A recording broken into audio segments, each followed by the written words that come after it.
జ్ఞానవాపి కేసులో హిందూ పక్షానికి ఊరట లభించింది. జ్ఞానవాపి కాంప్లెక్స్లో పూజలు చేసేందుకు హైకోర్టు గ్రీన్ సిగ్నల్ ఇచ్చింది. ఈ మేరకు అంజుమన్ మసీద్ కమిటీ పిటిషన్ను అలహాబాద్ హైకోర్టు కొట్టివేసింది. పూజలకు అనుమతించిన వారణాసి జిల్లా కోర్టు ఆదేశాలపై స్టే ఇవ్వడానికి కోర్టు నిరాకరించింది.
జ్ఞానవాపి కేసులో హిందూ పక్షానికి ఊరట లభించింది.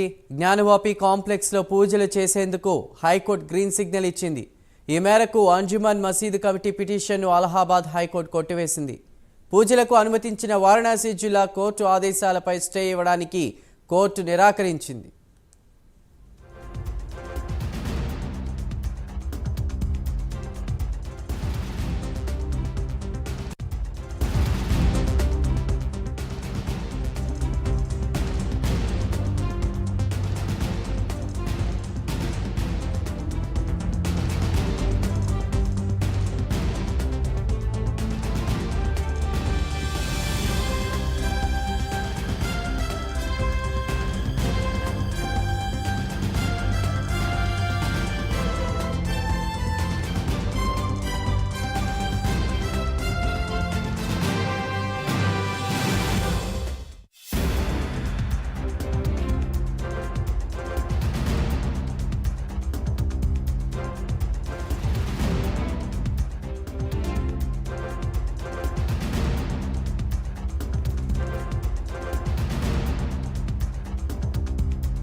జ్ఞానవాపి కేసులో హిందూ పక్షానికి ఊరట లభించింది.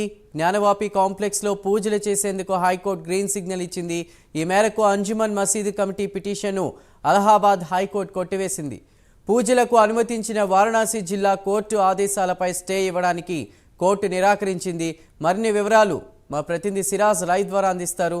సిరాజ్, మసీదు కమిటీ వేసిన తీర్పుపై మాత్రం ఇరు వర్గాలకు సంబంధించిన వాదోపవాదాలు మాత్రం న్యాయస్థానంలో చాలా గంటల పాటు కూడా కొనసాగని చెప్పుకోవచ్చు. అయితే మసీదు కమిటీ మాత్రం ఏదైతే ఒక పిటిషన్ కూడా హైకోర్టులో వేశారని కూడా చెప్పుకోవచ్చు. అయితే దీని మీద ఇరు వర్గాలకు సంబంధించిన వాదోపవాదాలు కూడా కొనసాగాయి. వాదోపవాదాలు విన్న న్యాయస్థానం మాత్రం ఏదైతే సెల్లార్లో మాత్రం పూజలు చేసుకోవచ్చు అంటూ కూడా హిందువులకు తీర్పు ఇచ్చిందని చెప్పుకోవచ్చు. మొత్తం మీద ఏది ఏమైనా సరే మసీదు కమిటీ వేసిన తీర్పును మాత్రం న్యాయస్థానం కొట్టివేసి కూడా చెప్పుకోవచ్చు. Right Siraj, thank you.